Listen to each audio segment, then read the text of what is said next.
The NFL world spent the entire summer waiting for Jerry Jones and the Dallas Cowboys to lock up Micah Parsons with a massive extension. He's the heartbeat of their defense, a generational talent who single-handedly changes games.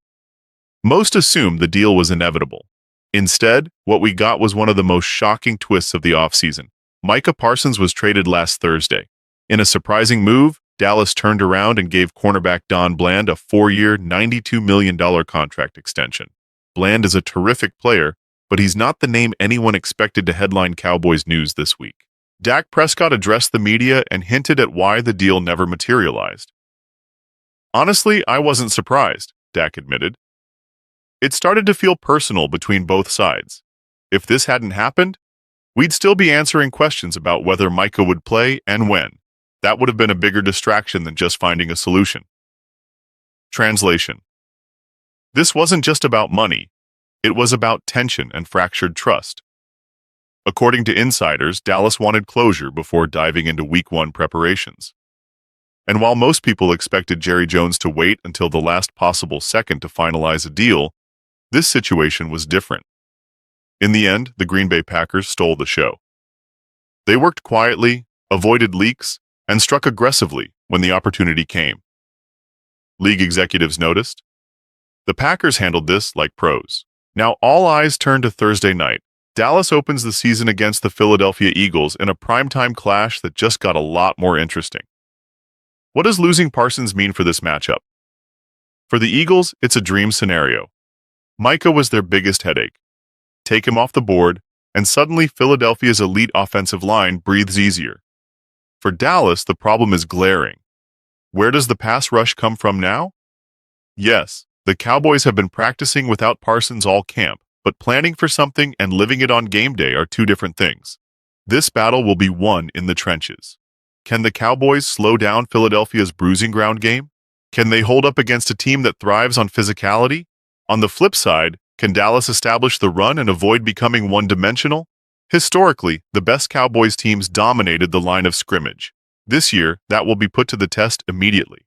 Some analysts believe this trade signals a long-term strategy. The Cowboys didn't move Parsons to win in 2024. They moved him to set up 2026.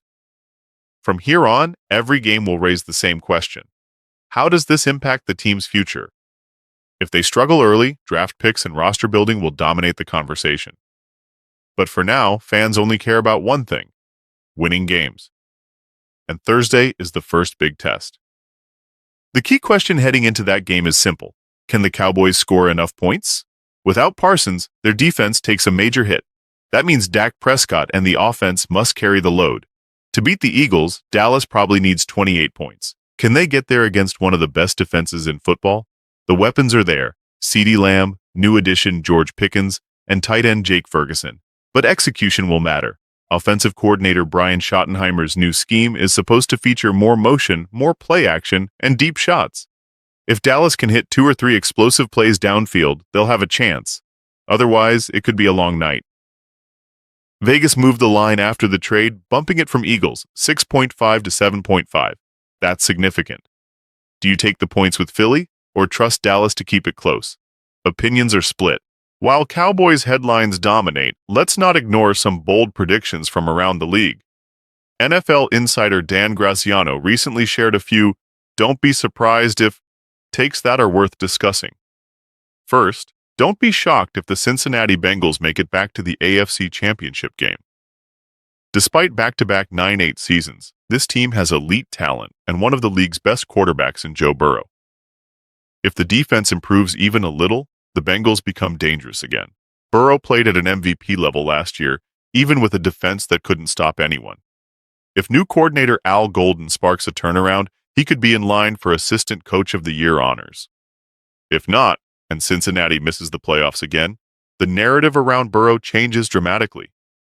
A Hall of Fame caliber quarterback missing the postseason 3 years in a row? That would be stunning. Next up, the Indianapolis Colts. Graziano says don't be surprised if they win the AFC South. Sounds crazy, right? But think about it. They weren't far off last year. The Colts have talent across the board and a strong roster core. The big question is quarterback play. If Daniel Jones delivers anything close to his 2022 form with the Giants, Indianapolis could absolutely steal this division. Jacksonville is inconsistent, and while Houston might have a top-5 defense, they still have offensive line issues. Indy just needs stability under center, and they could shock people. Finally, the Miami Dolphins. This team is a wild card in every sense. Expectations are low after a messy finish last season, but when Tua Tagovailoa is healthy, this offense is explosive. Tyreek Hill and Jalen Waddle can terrorize any defense. The concerns? Injuries, defensive depth, and locker room drama. Miami lost several team captains and Jalen Ramsey, leaving question marks on the back end.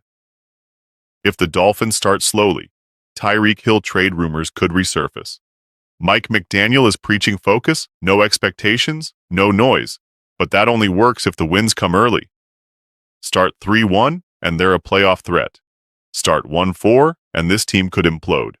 Bottom line, the NFL season kicks off in just a few days, and the drama has already hit full throttle. The Micah Parsons trade changes everything for Dallas. The Bengals, Colts, and Dolphins each bring their own intrigue. And Thursday night, it's Cowboys versus Eagles without Micah Parsons, a showdown that feels even bigger now.